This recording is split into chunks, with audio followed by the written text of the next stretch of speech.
All right. Hello, everyone, and welcome to the 28th episode of the Simply She podcast, live Slave with Self-Love and Confidence, Part 3. I'm your host, Krystal Vernee, also known as the She Commander, and I'm excited to be back this week with the third installment of Slave with Self-Love and Confidence with another group of wonderful panelists.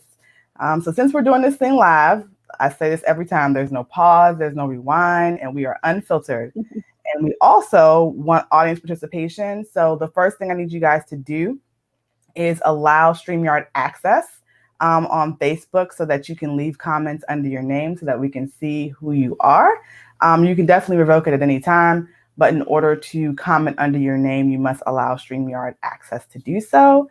Don't be shy. We love questions. So as we're talking or as someone is talking, please feel free to make a comment or put a question in the chat box.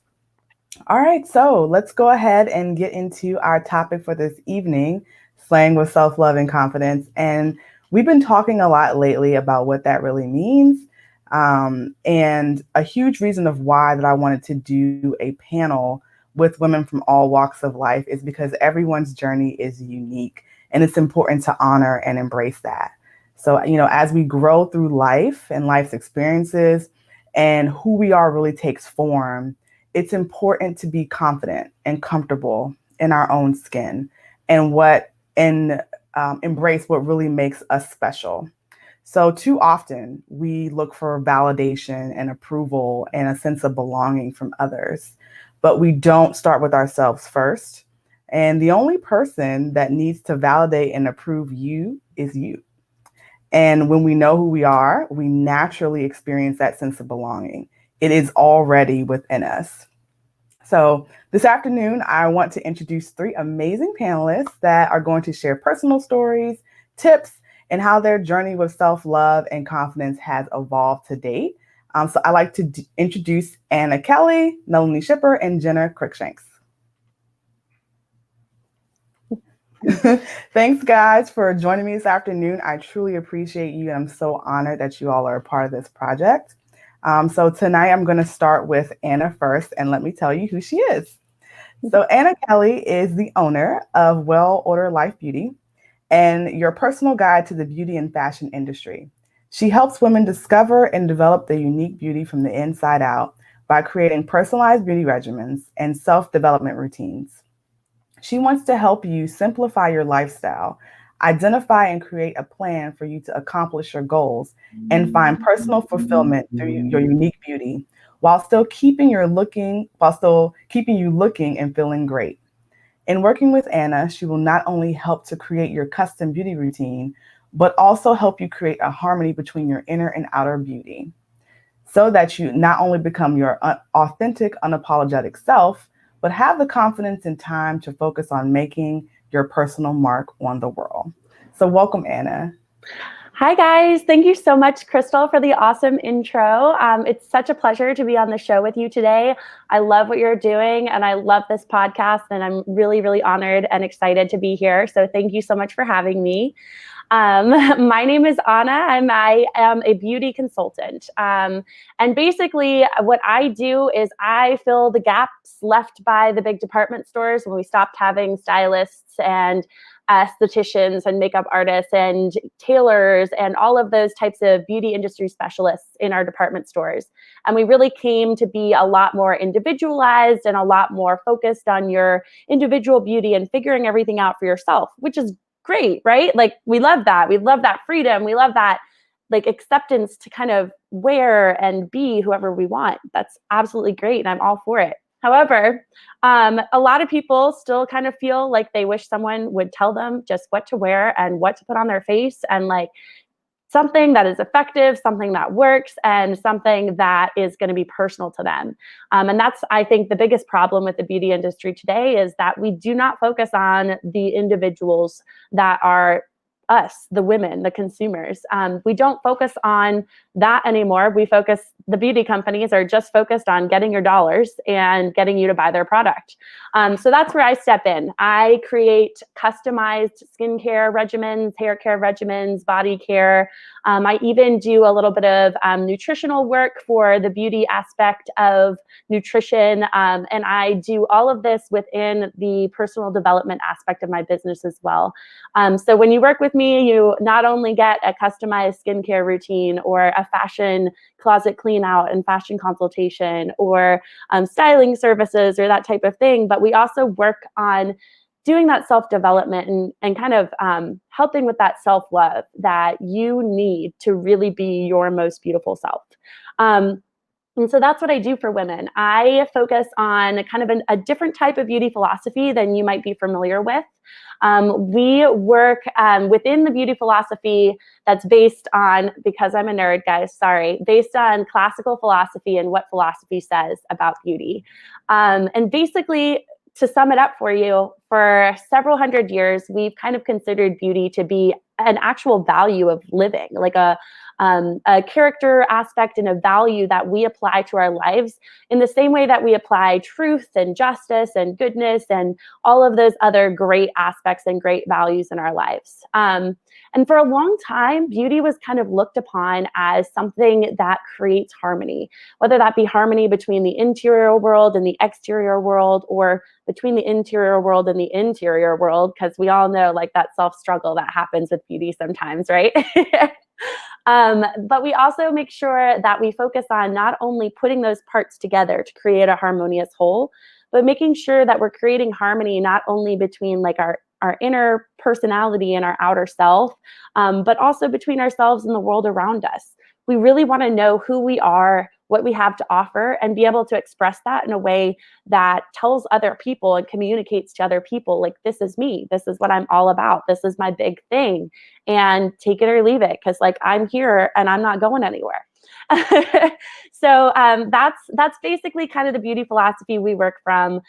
We work basically in helping women kind of transform from beauty being something that is overwhelming or holds them back, or even in some instances is kind of a self-destructive tool instead of like a self-productive tool. You know, I've worked with women who have struggled with body image issues. I've worked with women who've struggled with skin excoriation disorder, which is basically like people who, you know, compulsively pick at their skin or hair. And we work really to kind of transform that energy and rechannel that energy into a routine that works, an effective routine that's based on science and ingredients, a routine that's based not only on the science and ingredients aspects, but on who you are as a person, what you need for your skin, what you need for your body. So we really work individually with each woman to help her kind of boost that self-confidence and self-knowledge, but also make sure that she's feeling and looking her best. And we do that with science-based regimens, and also an approach to beauty that we say that every woman that comes to us envisions, reveals, develops, and presents her beauty. So we focus on that first step of really kind of making sure that she knows what her life can look like when she takes control of her own beauty, when she takes that power back away from the companies and puts it in her own hands and says, I'm going to be me, I'm going to do what I like, and no one's going to stop me. Because too often we really just shut down women's pain, whether that be, you know, in the medical field or the emotional areas or anything like that. And people are like, oh, beauty, like that's just cosmetics and skincare, right? Like that's not a big deal. No, it is a big deal. It has everything to do with who we are and what we're trying to tell the world about who we are.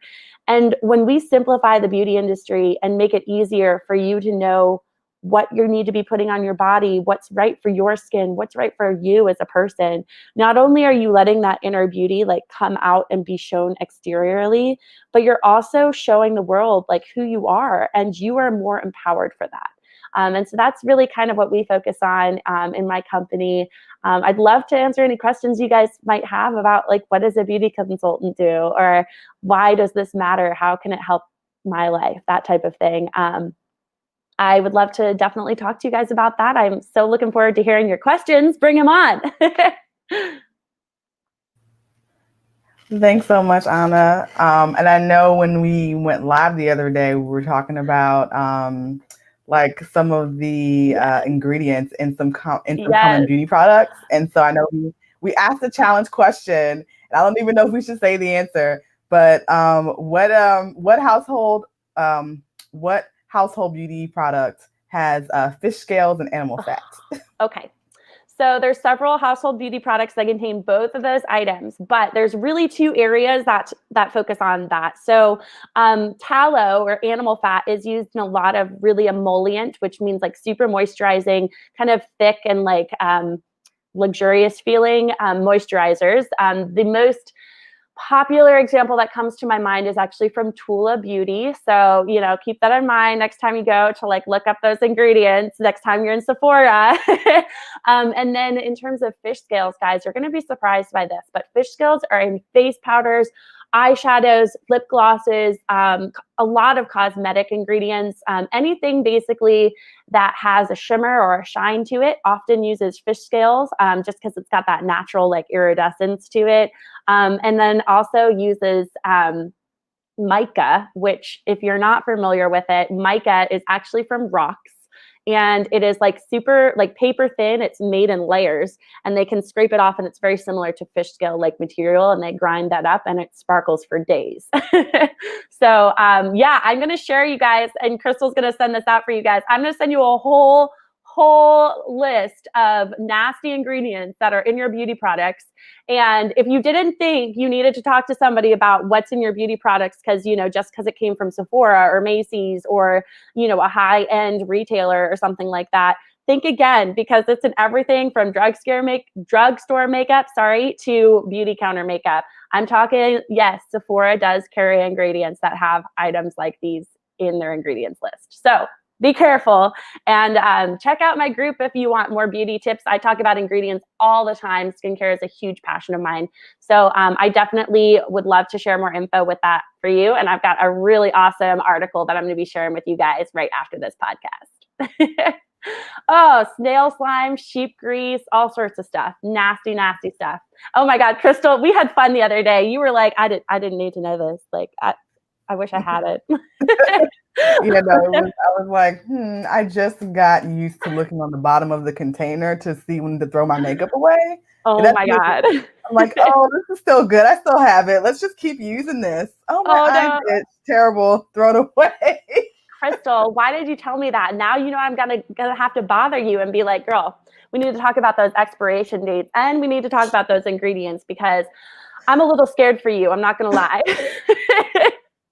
It's pretty terrible. I was like, oh, it still looks good, right? We could just use this. I'm not one of those people that goes to the makeup store often. So if I still have it, I'm like, it looks good. Yeah. I am totally there with you. That's so funny. Like I'm a lazy girl when it comes to beauty stuff. Like I want it to be simple. I want it to be easy. I want to not have to worry about it, not have to be like, might this ingredient, make me get sick or like do something nasty to my body.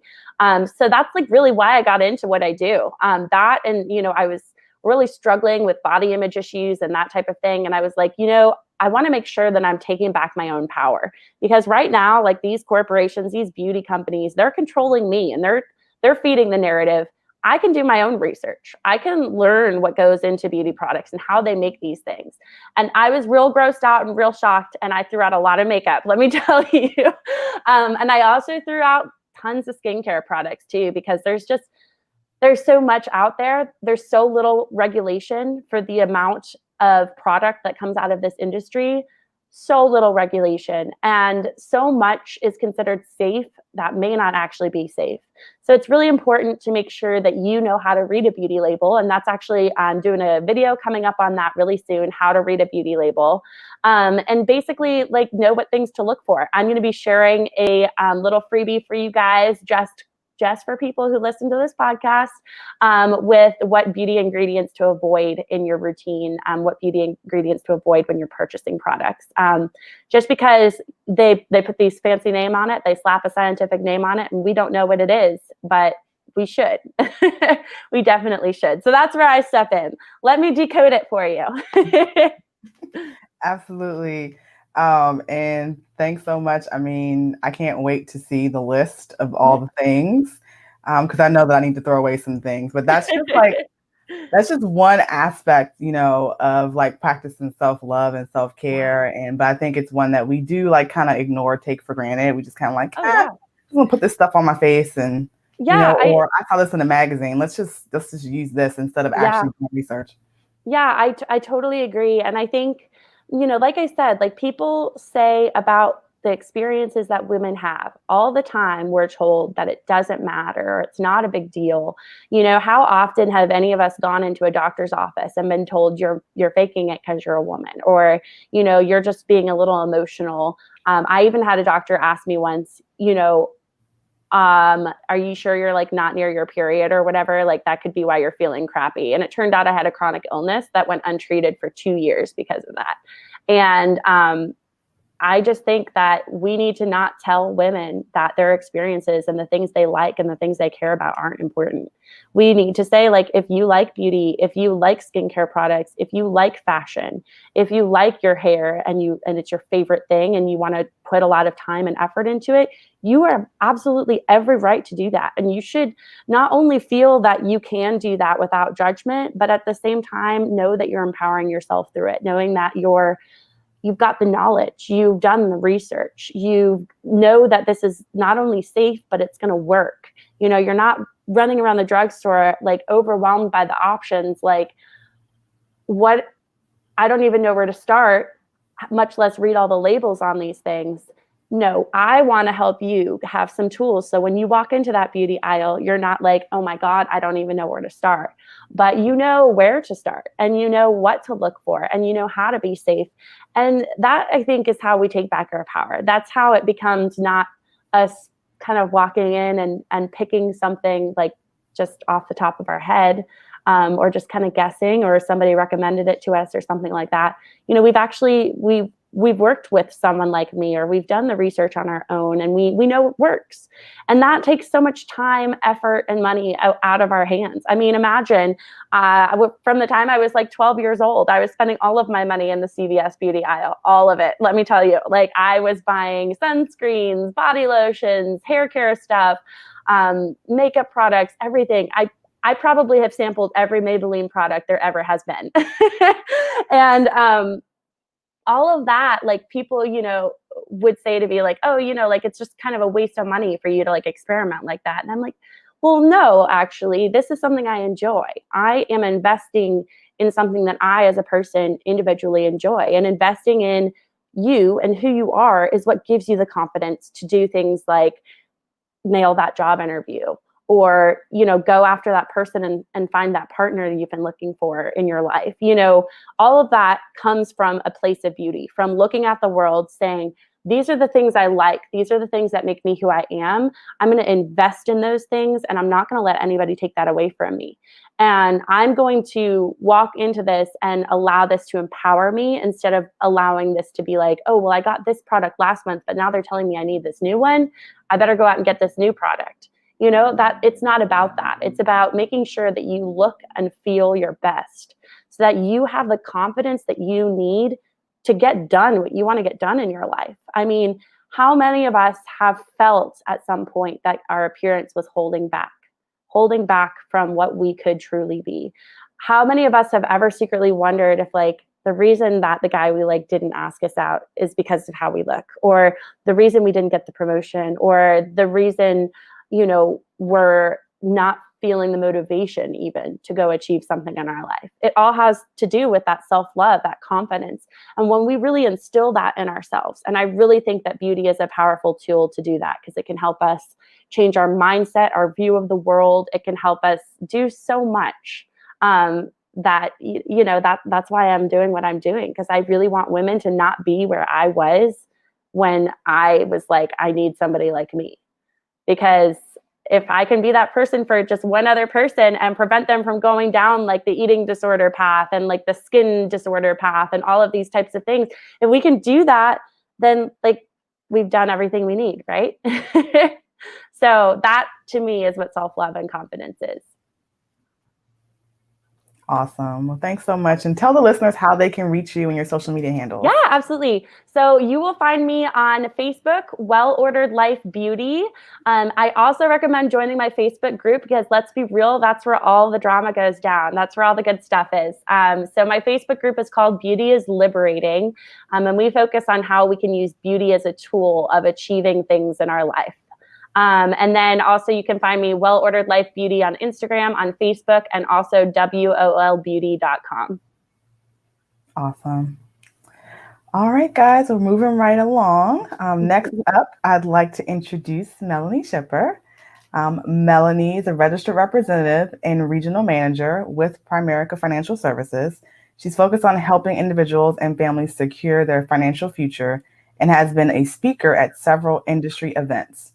Her persistent drive to assist others has enabled her to quickly move up the career ranks within her company by not only serving families, but also by recruiting and training over 100 new agents to do the same over the past 2 years.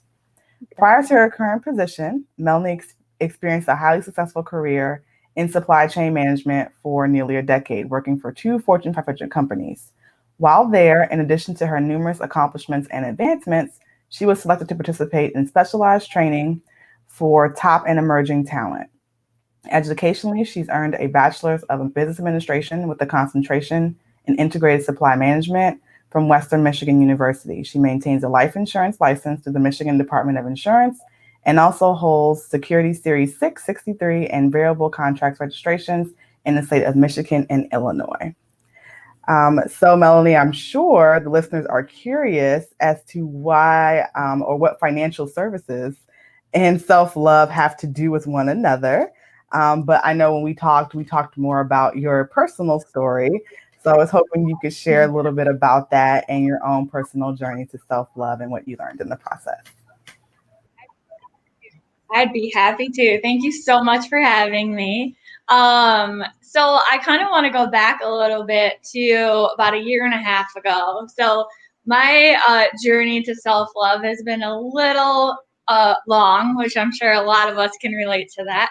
But, about a year and a half ago, I started having some real health challenges. And they started with migraines. In March of 2019, I started having some severe migraines.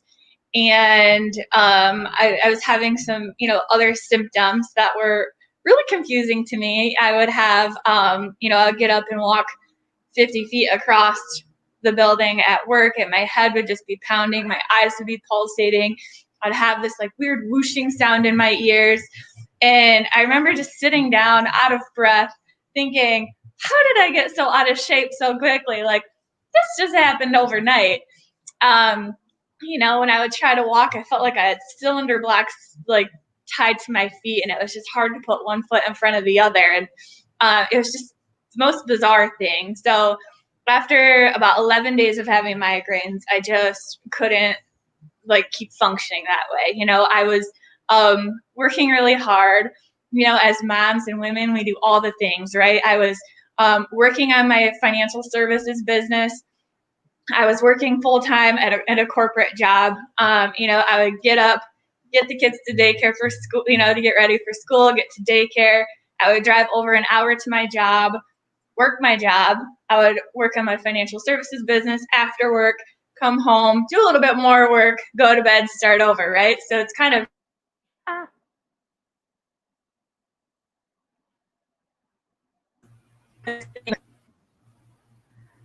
Did I lose everybody? Okay, you're back now.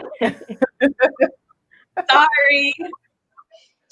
I'm in the country and my internet probably isn't the best. So I apologize. But anyway, I went to the doctor. I had labs drawn on a Friday morning. We were trying to figure out what's going on. They thought I had sleep apnea because my headaches were worse in the morning and things. And so Friday afternoon, I got a phone call from my doctor. And she said to me, Melanie, we have some concerns. Your hemoglobin is really low. And I don't know about you guys. I didn't know what hemoglobin meant at the time. I know all about it now. Well, basically, your hemoglobin, it's like the oxygen in your blood that oxygenates your body and your organs and basically allows you to live. And mine was at 6.5. and normal is 12 to 13, 12 to 15 actually. And right around 3, you're basically comatose.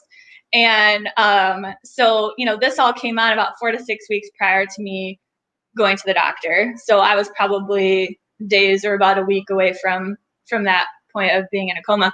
But so, then she says, well, we're seeing some blasts in your blood. We're concerned that you have leukemia. So we want to refer you to a specialist. And of course, you have a meltdown and you don't know what to think. Like, all these things are racing through your head. And so I said, okay. So I got a call about an hour later, and, the doctor said, actually, we can't treat you locally because your hemoglobin is so low. You need to pack your bags. You need to go to the University of Michigan and plan to be there for a few days. So we did all that Friday night, of course. We get up there, we spend a couple days there, and on Sunday, they came in and did confirm that I did, in fact, have leukemia, and that I was going to be in the hospital for a long time. So I was in the hospital for actually 3 weeks after that. And I have to say, going through something like that is very humbling. It's very, as a woman, it's very difficult to lose your hair. That's been like a huge thing. And listening to Anna and talking about, beauty and things like that while you're going through, I'm probably getting a little ahead of myself. I apologize. But, while you're going through treatment, you feel so miserable. It's not a thought in your mind. But now that I still have 12 months of treatment, but I'm kind of getting on the other side where I'm starting to feel a little bit better and able to function better. And I'm getting to a point where I'm like, okay, I just want my hair back. I just want to look normal again. I want to feel normal. I want to wear makeup so I don't look sick all the time, and you don't know where to start, but I think through all that, I have really, really learned to appreciate a couple of things that I didn't realize that I needed to that I guess we take for granted. And one of those is how, God has really created our bodies to function so intricately. When something's wrong, our body starts compensating in other ways. And it really fights for us. It's a lot of times people think about mind over matter, and that's a big thing. Like, sometimes this sounds ridiculous, but getting off the couch is difficult. And it's a mind over matter thing. You're like, no, I really have to go to the bathroom, so I need to get up. You know what I mean? Or I need to go do the dishes, or I just need to change my clothes, for goodness sakes, So sometimes literally getting off the couch, it's a matter of, in your mind saying, no, I can do this. But it's amazing that your body listens and your body says, yep, you're right, we have to do this. Or that your body really gives you those symptoms, right? So that we know something's wrong. And I feel like sometimes it sounds ridiculous when I say that, but really learning to appreciate your body and all that it internally does for you, and how it fights for you, and how it helps you know something's wrong, and it wants to do the right things, even though sometimes, in my case, it did the wrong things. It's trying to make up in other ways. So I think that is one thing I've learned to really learn to appreciate going through all this. And the other thing is learning to give myself some grace on things. That's a huge one, I think, for anybody, but I really think it's huge for women because we're so hard on ourselves and we can't do things. I can't tell you how many times I've cried to my mother-in-law or my mom, or even my husband for that matter, about how I feel worthless because I can't get up and do the laundry. I feel worthless because I can't even make my kids lunch sometimes, And just through this process, I've really learned to give myself grace. And that's not to say I don't feel guilty about it still. I still have, those moments where my kids are like, can you make a sandwich? And I look at them and I'm like, I mean, they're old enough to do it. So, it's not like they can't, but I just look at them and I say, you know what, is that something you can do today? Because I'm sorry, I just can't, So really learning to give ourselves grace and allowing other people to help us. Asking for help is not easy. I still don't do that very well. People will say, what do you need? And I'm like, I don't need anything. I just need to get through the next couple days. So those are a couple things that have really helped me, I think, on a self-love journey. And that journey isn't complete. It's always ongoing. There's, of course, things that I still don't love about me yet, but that day's coming. It's always a work in progress. It's things we're always working towards.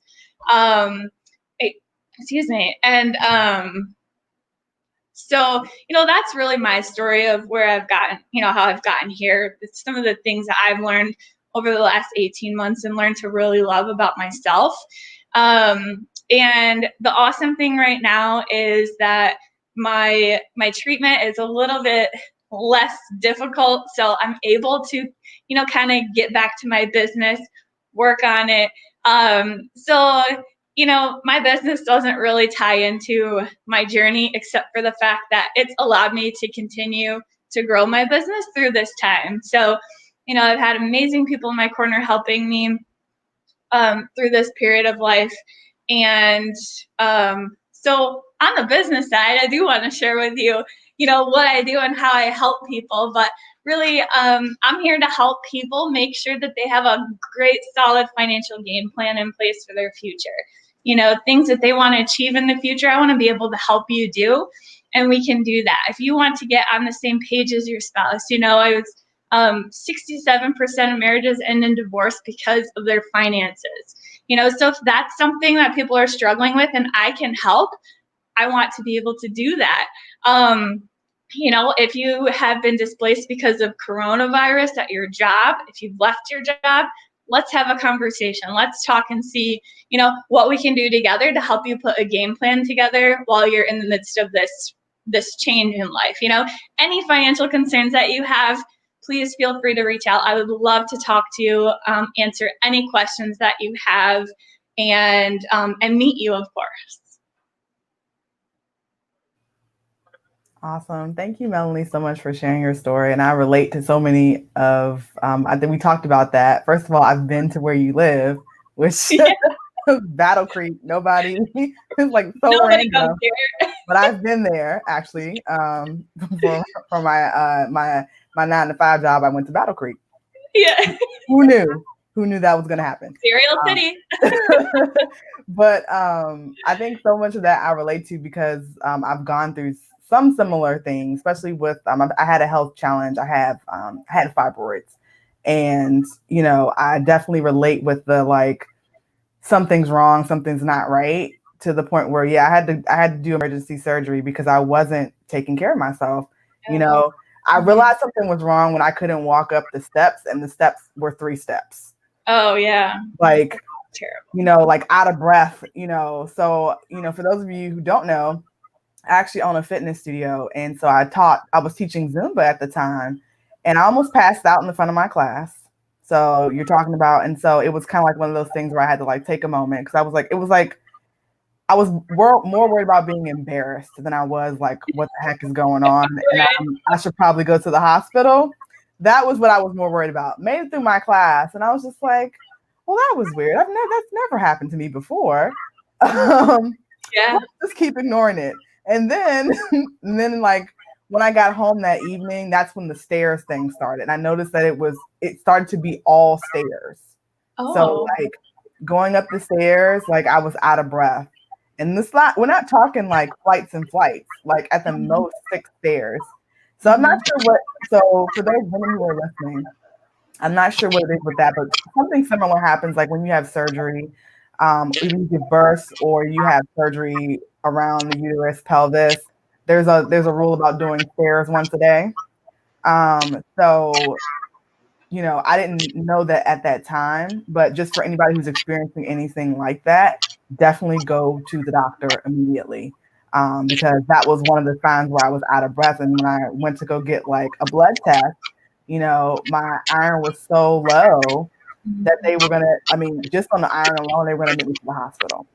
Mm-hmm. Wow. I was actually bleeding. So like, it wasn't like I didn't know. It's a whole story that I have, but I was basically bleeding, more times during the month than I was not, to put it simply. And I was living that way. And I just, I was just accepting that had become a part of my life when it didn't have to be. So it really, I can't stress that enough, that when we realize that something is wrong, we need to go get it checked out and don't just let it continue. So the migraines were definitely a sign. I almost passed out. I ignored that. That should have been like the big red flag, like there's something you should do here. Right. I was like, nope. My limbs like, I have to go to work. That was literally that was literally the thing that was stopping me from that. I was like, I have projects at work. It was a very particularly stressful time at my 9-to-5 job, and I was on a project where I was literally working probably between 60 to 80 hours a week. Like, I was not sleeping. I was in the office, and I was so afraid to take off or not be in a meeting that I missed my birthday. I almost missed, my grandmother and my father passed. It was very difficult for me to go and go to the funeral. So I was just like, I don't want to go. Like, I'm going to miss something. And that's not taking care of yourself, right? So yeah, but I say all that to say that, they thought I had cancer because my tumor grew from the size of a pea to the size of a melon in less than a year. So I'm stress-induced, had to be. There's no other explanation. Like, you talked about the body being amazing. That's how the body had a reaction to what I was putting on myself when I wasn't loving myself. So we're gonna stop you if you don't stop yourself. Seriously, it was like, you're gonna lay down. That's pretty much what was happening. But even though financial services is not necessarily, I think it's tied to self-love, because financial health is wealth, right? So you want to be financially healthy, and loving your finances and knowing how to take care of them is a part of loving yourself, because you ensure that, you're going to be sustained for, however long we're on this earth, and then you're able to leave a legacy behind. So yeah. And I do, if you don't mind, real quick, I do want to add, how big of a part life insurance can play into that as well. Not only self-love, but taking care of your family. That is one of the huge things. I got life insurance literally a year before I was diagnosed. And when they told me I had cancer in the hospital, I had 3 thoughts. The first one was, first of all, am I going to die, and how long do I have? Right. I think that would be anybody's first question. The second one was, how am I not going to see my kids? Because they told me I'd be there for 4 to 5 weeks. How am I not going to see my kids for 4 to 5 weeks? I had a 4 and a 6-year-old, I think, at the time.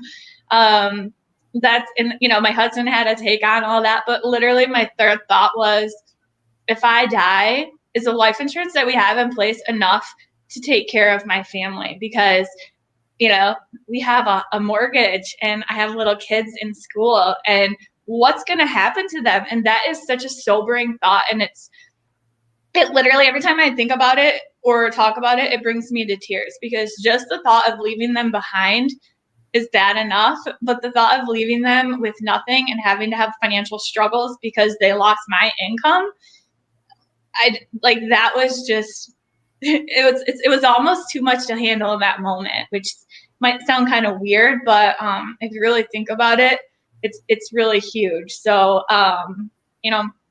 sorry, I just had to add that, because that was just another huge piece of bringing some comfort to the situation. Yeah, no, absolutely. I used to be in financial services, so 100% agree. 100% agree with that. So can you tell the listeners how to reach you, how to get in contact with you? What are your social media handles and website and all that good stuff? Yes. So right now you can find me on Facebook under Melanie Schipper, spelled like Schipper, but it's Schipper. You can find me on Instagram. It's Mel with 1 L Schipper _ and I'm happy to provide my cell phone number as well to Krystal afterwards if anybody is looking to give me a call. Wonderful. All right, we had some listeners join us. Hey, feel free to ask questions, type your questions in the comment or chat box. If you have comments, questions, whichever. We're going to be taking questions in just a little bit, so feel free to ask. So next up, I'd like to introduce Jenna Crookshanks. Jenna is an intuitive health coach and holistic health practitioner. She has been healing her body from chronic illness and believes that everybody has an ability to heal. She helps women heal their bodies from gut issues, hormonal issues, and autoimmune issues and step into their most aligned, authentic selves. Welcome, Jenna. So can you give the listeners some background on your personal story and how you help through that journey to self-love? Yes, thank you. Thank you for having me. I'm really enjoying that I'm the last one today because I get to hear your stories and I'm like, yes, health, yes, beauty care products, it all matters. Like, yes, self-love integrated with health, the wisdom of the body. So I'm just really enjoying it. Thank you, Krystal, for having me. Yeah, my journey started 10 years ago now. I was diagnosed, so I'm 27. So at 17, I started having a lot of health issues. I had a lot of gut issues. I was in like stomach aches every time I ate, pretty much stomach aches every day, all day. I had a kidney issue that happened. I was put in emergency surgery. I had a big corrective surgery. Then, like after that, I developed PCOS and got the diagnosis a few years later from that. And then after that, a few years later, got unofficially, because it's really hard to get diagnosed with Lyme's disease, actually, for those, if you're not familiar with that, because it has to surface up in your blood. And if it's not at the surface, they're not going to catch it. But I like meet all the markers for Lyme's disease. And so it's just been really a journey for me of really going through a lot of pain. And something that I've learned about us humans is we either grow through pain or for love. Those are like the two things. And for a long time, my body for me was the motivator for my growth, the motivator for my searching. I didn't feel anything in my body but pain. Probably by the time I was like 23, I was in like the worst position, like again, stomach aches, menstrual issues. I had a similar thing happen. It's so interesting. I ended up in the hospital. Well, that day I thought I just had like a bad stomach ache or something like cyst rupture. Oh, did I lose you guys? Am I good? It cut out for a second. Okay. I ended up having, I'm also in the country. I ended up having an ovarian cyst rupture and I was having internal bleeding and I didn't know. Like I knew that like when I went to go to the bathroom and then I basically like passed out, I was like, I probably should try to go to the hospital now. But I'd been hospitalized so many times in my life and I was just like, this is just another day, you know?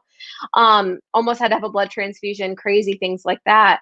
And so for so long, I felt like, what is wrong with me? Like, I remember I've also blamed my body a lot for like how it looked. I was always concerned about my weight. You know, what is wrong with me? Why doesn't somebody love me? Is it because my body doesn't look the way that I want it to? Or comparing myself to others all the time. And, oh, I always have to go out without makeup. I always have to go out looking like my best as possible because that's how I'm going to be accepted. And then that kind of evolves. You have that kind of thing coming from the beauty industry. And I'm sure you're familiar with that, like that pressure of like, you should look this way. But then I think when it comes to health, there's this whole other layer of my body is failing me also.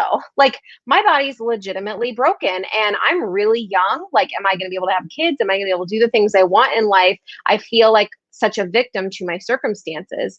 And I felt that way for a really long time. But I also had this internal drive of, there has to be something more. There has to be answers. Like I can't, I don't want to take on this prognosis, basically. You can take on the diagnosis, but you don't necessarily have to take on the prognosis as this is your story. And so I ended up getting involved in natural health. I just thought, I don't even have anything to lose at this point. I kind of even developed like a mild eating disorder. I mean, I was just so out of whack for right about the time I was 21. That I was pretty bad there. Got into natural health and it really started to shift things for me. And I thought, okay, so I can feel better. So what more can I do? Like, can I, I immediately had a menstrual cycle and then I thought, okay, I'd only been having one a year at that time. So for me, that was a huge deal. I thought, okay, so now can I get my stomach aches better? Now can I start, getting rid of these ovarian cysts or, having my hair come back in or, not having acne. I mean, I just go on and on. Anyway, so I continued to do it because I thought there has to be more that I can do than what I can't do. And over the years, changing diet, doing all the things, sounds like some of you ladies are familiar with that. It's so much benefit to doing that. And I really look at my body now as this like wise, like sacred guide in my journey of life that never does me wrong, despite where it might be, despite how much pain it's in. My body is my best friend. It knows every experience I went through. It knows every emotion. It's the house to my soul. It's always speaks to me, even in through pain, through symptoms. And I really try to honor my body as this place of like, how can I listen to my body and use it really as my guide? For me, this might sound a little woo-woo, but I believe my body really shows me when I'm out of alignment as well. Like while I was really sick, I was also making all these decisions. I was, out partying and, going with any guy because I just wanted to be loved. It was like, I just want to be loved. That was just like my journey. I just want to be loved. But I was making all these decisions that weren't necessarily aligned with who I actually am as a person.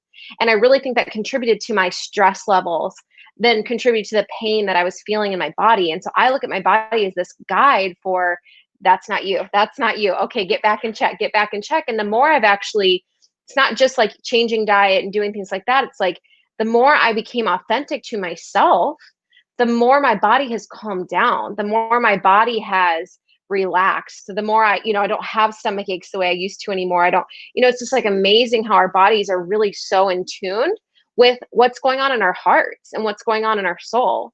But for me, that's where the self-love came in. It was always the motivator, my body was, but then it was like, wow, I'm living life because I want to be loved and because I have these high expectations of what you should be in order to be loved, or I need to mold myself to be something other than outside of other than me, my true authentic self. So it was like, I should probably stop doing that. And that is a form of self-love, right? Like I'm going to cut all this crap out and I'm also going to start trusting my process. And for me, trust of my body, trust of this life journey that I'm on, trust of the decisions that I made, whether it was good or bad, particularly a lot of bad decisions, trusting in that too, that I needed to go through that for some reason is a big form of self-love for me. Even now, like I started my business this year and then the pandemic hit and I was like, oh my God, like, what did I just do? And then I was,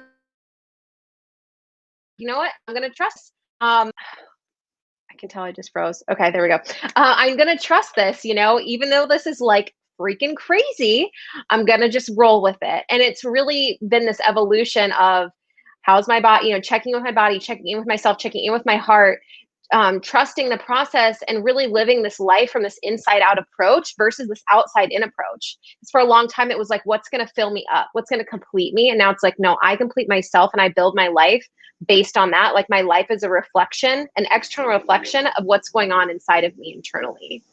And so it's been such a journey, it's not, health, I could talk about health all day long, but it's like this deeper level. And I think it's so interesting that so many of us as women have these health issues going on and that sparks this, evolution into looking at things on a deeper level, because I think it's human nature that we would be fine doing the same thing, right, Krystal? Like be fine, just I'm going to teach these Zumba classes, like, dang it, I'm just going to keep going. But your body was like, nope. It's time for you to look at things a little bit differently. It's time for you to look at the stress in your life. It's time for you to reevaluate your priorities. And to me, it's really interesting as women, we're more prone to like getting health issues. And I think there's some tie there emotionally of like really looking at that deeper meaning, like, why are you here? What are you doing? And that was like, for me, and it was like, really, what am I on this earth to do? What am I going to do in this life that's going to serve others, but also be really aligned for me and light me up? Like light me up on a body level, not like from in my head, but like my soul, my body says yes to this, because our bodies can be used for that too. It's like what's aligned for us and what's not aligned.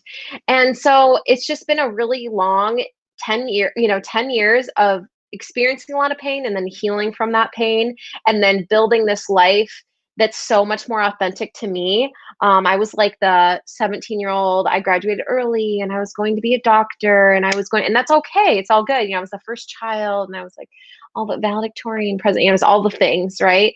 And after I got out of high school, I think my mom like lost it for a while because I was like, yeah, I'm going to drop out of college and I'm just going to like go do my own thing. I'm going to like pierce my face up and get some tattoos and like, don't worry about me though. I'm gonna be fine. And, I went through some rough stuff, but it was really like I saw how at age 17, it was so based on like what I expected myself and what others expected of me, to now, yes, there was a lot of stuff in between, but it's like, I'm fully authentic. I'm fully authentic to who I am.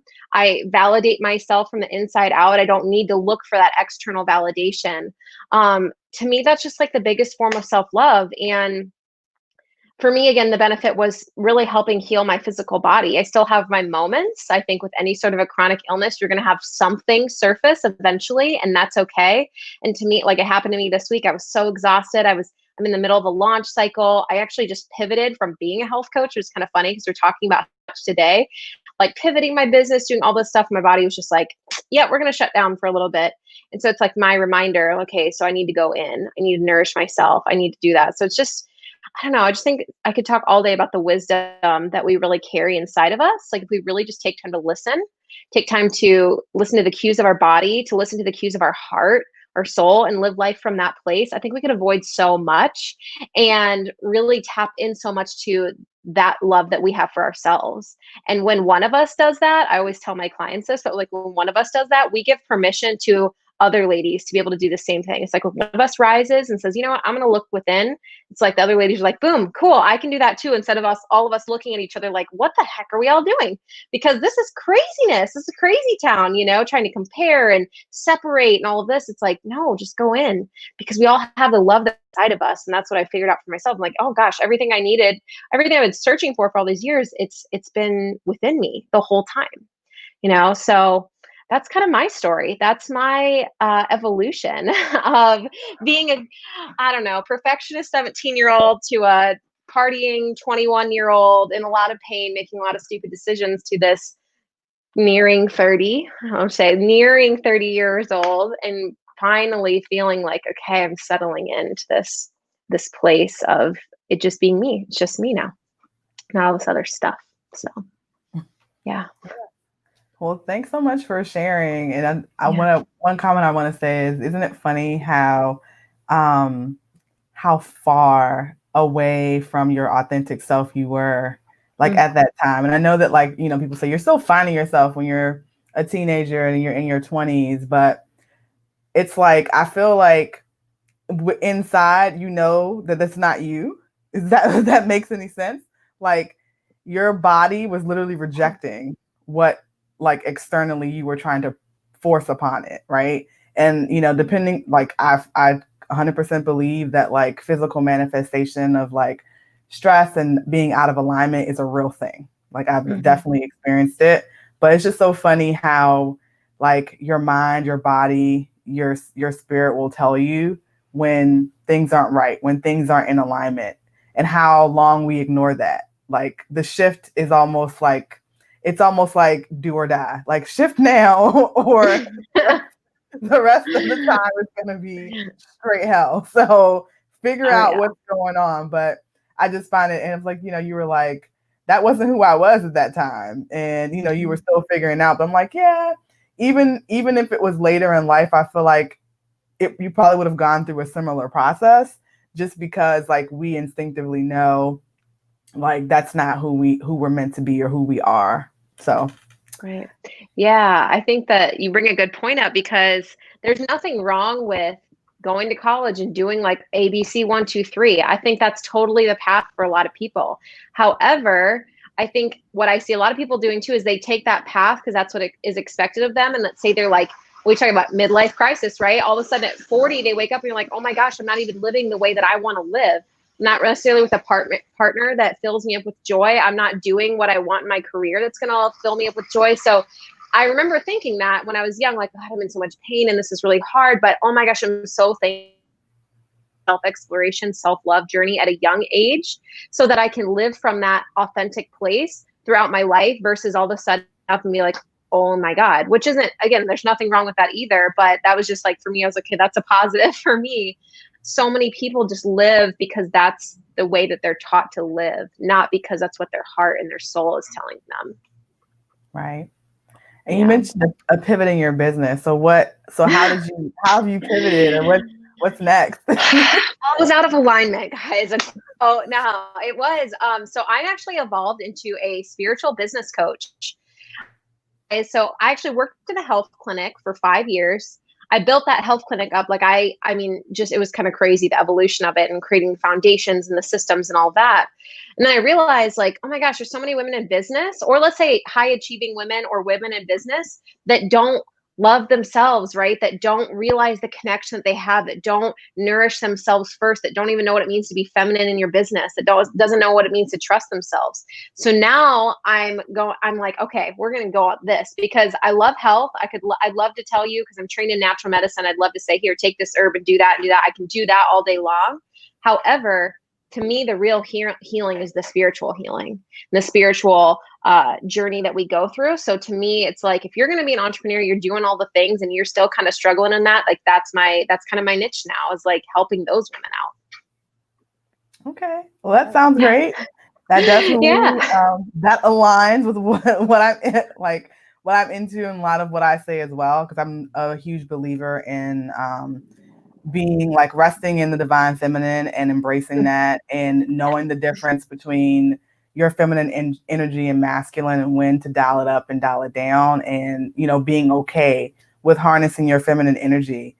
I feel like, am I an alpha female? Yes, but also I am highly feminine, and I think that is something that we need to celebrate as women, and also huge believer in alignment. If your chakras are out of alignment, things are out of alignment. So I just have to say that. Whole nother workshop, whole nother podcast.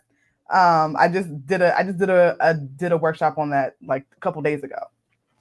But seriously, it's important to embrace that. As women, we embrace our most authentic and feminine selves, and just be aware of all the external influences that come into play, and what society says that we should do, like, or shouldn't do. And, who cares, right? When you embrace your feminine energy, you don't have to, you go against social norms. You do whatever, rests well within your soul, within your heart, within your mind, within your body and your spirit. So completely agree. Yes, I love it. Preach, Krystal, you've got this. So, Jenna, tell the listeners how they can get in contact with you via website, social. Tell us all the good things. Yeah. So website's still in development, but it is Jenna Rose Coaching. That is my business. But I'm on Instagram as Jenna Rose Coaching. I use my personal page for a lot of business. So on Facebook, you can add me as Jenna Crookshanks. I do have a business page as Jenna Rose Coaching. I'm actually about to be hosting this like Aligned to Abundance challenge. So that'll be like my Facebook group. So my Facebook group is Aligned to Abundance, a spiritual challenge for entrepreneurs. If you want to hop in that, please do. And high achieving women, I should say that as well. Anybody who wants that experience. So yeah. Awesome. I'm going to join your group. I'm sitting here and I'm like, yes. Like the whole time I'm sitting here like, yeah, that's so wise. Like, yes. Like, Thank you. I love it. I really love like when you were talking about like the authenticity and how that allowed you to really figure out like the other things that were on your mind. Like I know you mentioned at one point you were like, oh my God, like the acne and the weight and like everything. And I was like, yeah, but like I could give you like the perfect outfit and the perfect skincare and it wouldn't matter like if you didn't have that internal work. And like I just love that. I'm so glad that you shared that. Oh, thank you. Thank you. Yeah, it's so true. It's so true. I mean, both are equally as important. I think like it's that full integration that needs to happen. Yeah. Yeah. I'm right there with you. Love it. All right, let's see if we have any questions. Any questions for any listeners? You can type it in the chat box. You can just type us a comment, whatever you wanna say. Georgette's been giving us some comments. Georgette's been giving us all the comments. I love it. Thanks, Georgette. Love that. So we'll give it just a few minutes. Any questions?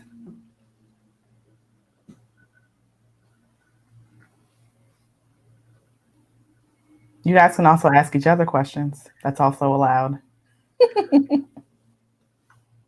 Anna, are you willing to share what you had going on in your body or what, like, are you okay absolutely. with that?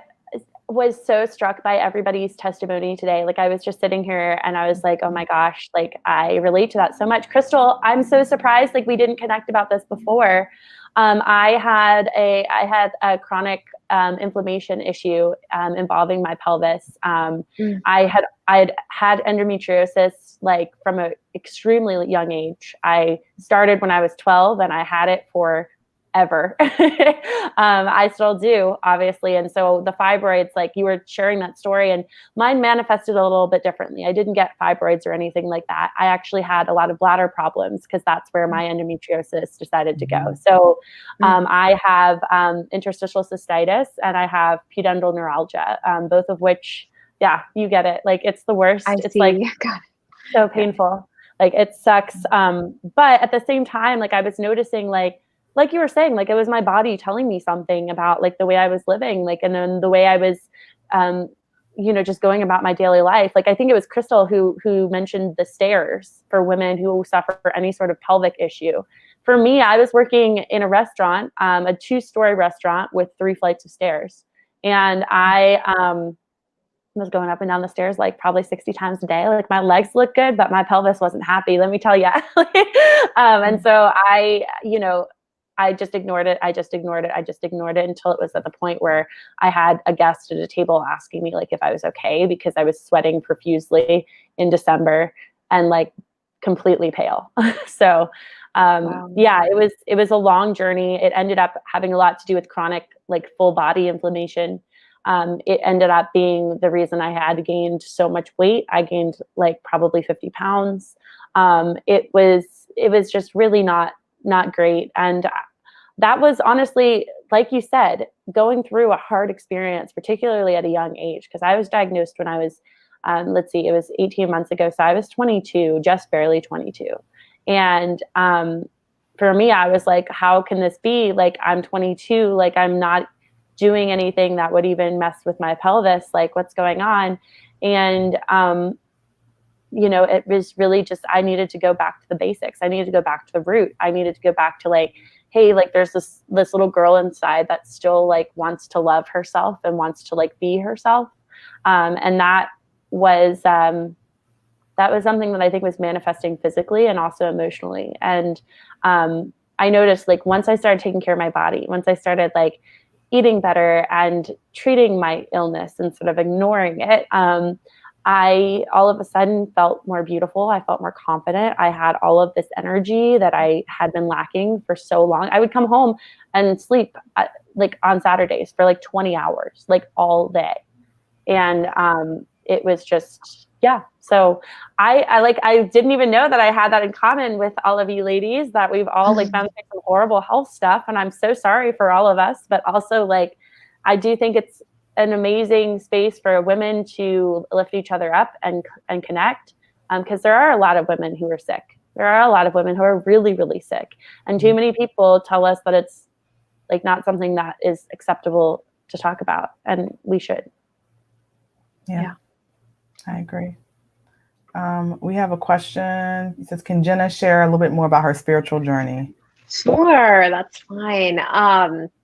Yeah, so I was raised as a Christian. I was raised non-denominational Christian. So I always had like a spiritual connection. I definitely let that go for some years because I didn't really know what that looked like for me. And I guess, like, disclaimer, like, to me, spirituality, like, the way you connect is going to be the way that you connect. It's maybe different for all of us.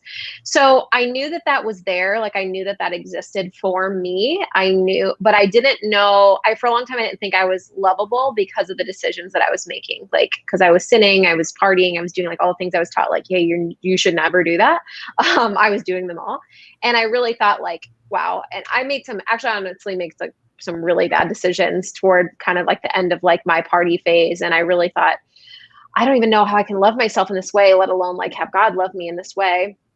So, but I hit such a low point. I actually lost like all of my friends. I made some decisions that really hurt not only myself, but my best friends at the time. It was really bad. And I didn't have anybody. I actually moved back home.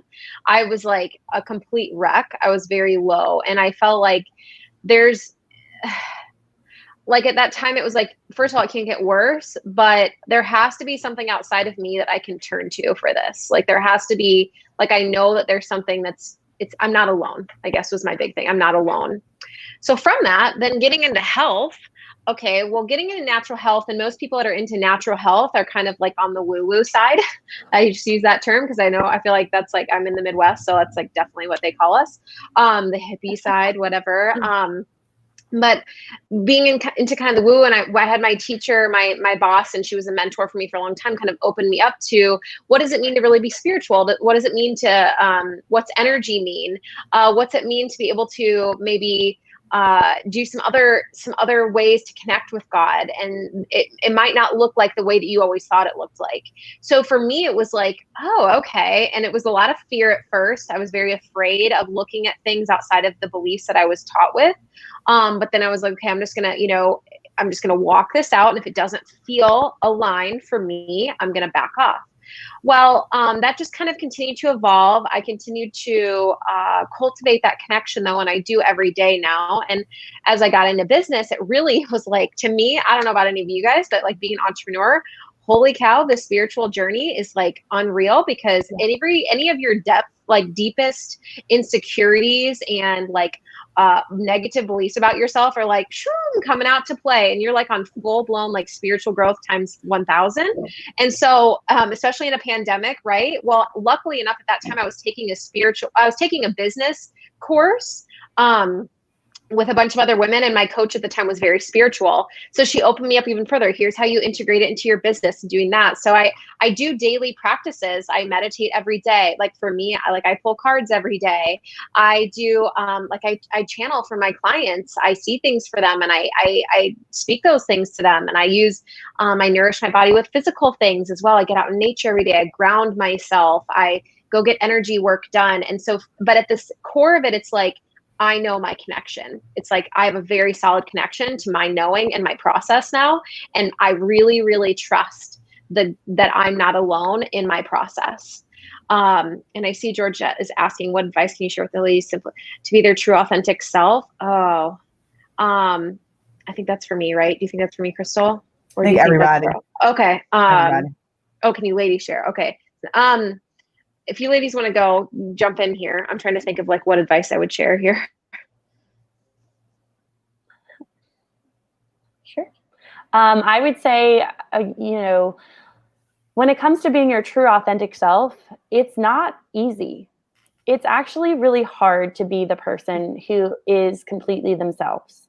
There's so many social and like exterior distractions from what happens when you go on a journey to be your authentic self. And I think that's something that I work a lot on with people, because a lot of people come to me and say, can you fix my skin? Or can you redo my closet? Or can you, help me figure out why my hair is falling out? Or all of these things.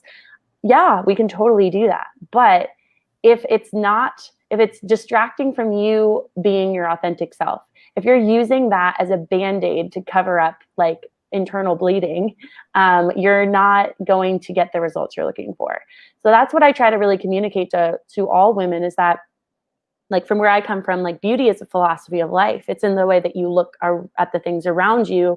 It's in the way you look at your relationships. It's in the way you look at yourself, like as a soul, but it's also in that exterior part as well. And we can totally exhibit that exteriorly. However, if we're only putting on the facade and only putting on the clothes and the makeup and the hairstyles and all of that, and you're not doing any of the interior work of why am I doing this? What am I trying to say? Why does this matter to other people besides me? Then it's all a distraction. So my advice would be, spend some time with yourself. Really spend some time with your motivations for why you're doing what you're doing, especially when it comes to beauty. But I would assume in both of your areas as well, Melanie and Jenna. I mean, I just think you really have to go into it with purpose. You have to go into it with I want to be beautiful because I want people to take me seriously so that I can tell them how important it is to bring beauty into the world, or how important it is that we allow ourselves to be authentic. And you're using it as a tool of communication, not as like the end all be all. So really doing like that journaling, that mindset work, and thinking about why you want to do this. I think that's that's really going to be helpful, especially in the beauty field when it gets so distracting so fast. I will kind of pivot back or piggyback on top of that. For me, it's like, listen to your body, because your body knows. It always knows. And if you can slow down enough, you will be able to feel if it's aligned and authentic for you. And the more you do that, the more you build that connection. And I would also say, like, just start using your voice a bit more. Start testing the waters. Speak your truth a bit more. See what really comes from that. And I think both of those things build on themselves. Your body and speaking your truth. The more you can do that, the more the aren't going to be aligned and authentic and be like on your side are going to dissipate. And then you're going to become a magnet for the people that are, and the life that is authentic to you. We're always creating. We're either creating from a place of consciousness or a place of subconsciousness. So if you get in that space where you're consciously creating, you truly can create that life that's authentic to you. And I would also just say, eventually you get to this point when you're like, I don't care what anybody else says. Like, I literally am me. Like, here I am coming to the table, hanging out, doing whatever I need to do. I'm being my authentic self. And definitely, like Anna says, it takes a long time and it's literally hard work. But those little choices that you think might not matter build upon themselves over time as well. Yeah.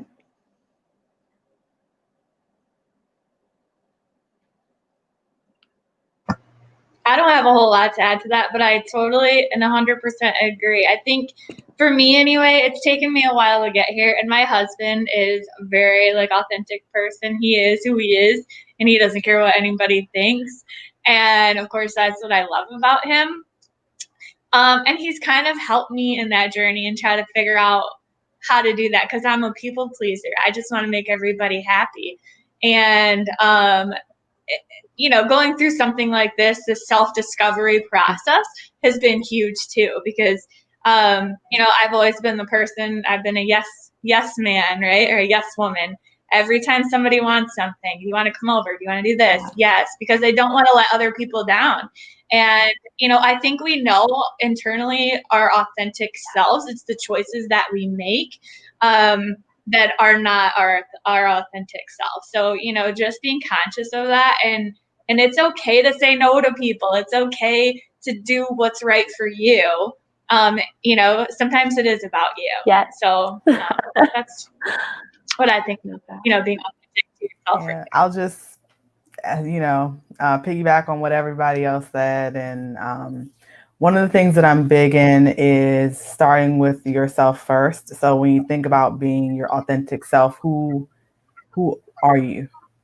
And that's an important question to ask. If you can't ask yourself that question and you don't have an answer, then I think you have to do work there first. So really figuring out like what your core values are, what you stand for, what you believe in, that will help ground you in your most authentic self. And a lot of times people define themselves in terms of what other people say about them. That's one of the exercises that we do in my coaching practice is tell me about yourself, not as other people would describe you, but as you describe you. And that's hard. It's hard for people. Give me an adjective or something that describes you. And it's like, well, people say, that's what they start with. I'm like, no, not what everybody else says. What do you say? And I think that's an important place to start your self authenticity from, is who are you? And then from there, the rest I feel will fall into place. You'll be able to, Melanie, sounds like you need to love the word no. So we're gonna help Melanie learn to love the word no, but you will naturally call to you those things which align with yourself. Once you are able to sit with who you are, right? You'll naturally be able to have that abundance come to you. You'll naturally be able to succeed. You'll naturally be able to go where you want to go, do whatever you want to do, because you will know what decisions are a yes and which decisions are a no. And it'll be very clear. And I think that there will always be folks who will be unhappy with your ability to do that. And that's something to definitely recognize, but not to be upset over, because they're just not where you are. They haven't quite defined themselves for themselves. And so I think that that's just really important, for anyone looking to ensure or be their most authentic self, is that everybody's not going to understand. I mean, I'm a unicorn. That's what I tell people. I have a thing. Like, I am a unicorn. If you don't like it, oh well. Like that's just one of my things. People will tell you, like, yes, I'm the boss unicorn. No one else can tell me anything different. That's just who I am. If you don't like it, I'm sorry. I'm still going to be a unicorn. And so you just have to be okay with that, right? So that's my answer. I like what you said there, Krystal, because I actually think that everybody has the desire to be their unicorn, because I don't know if I've ever met somebody that's like, I totally fit in. I feel like 100% I'm like I fit into what everyone says. I think whenever somebody like gives that reflection to you, like, oh, wow, she's like that. That's their internal, you're that mirror to them. And they're like, dang, I really wish I could be that. We all want to be the unicorn. Yeah. I don't think there's a single person out there, and especially not a single woman out there, who has never at one point, like you just said, Jenna, like felt amazing about everything at all times in their life. There is no person, no matter how successful, like it could be like, Michelle Obama might be the one exception. Like she might be the one exception because she is perfect in every way and no one can convince me otherwise. But, like there's really like nobody out there who really feels at all points in their life that they are like amazing in every way and that there's nothing to change. And if they do, they're probably not like actually as amazing as they think they are. And they probably still could use some self-work. So the self-work is important, ladies. I love it. All right. Are there any other questions? Keep them going, guys. Any other questions?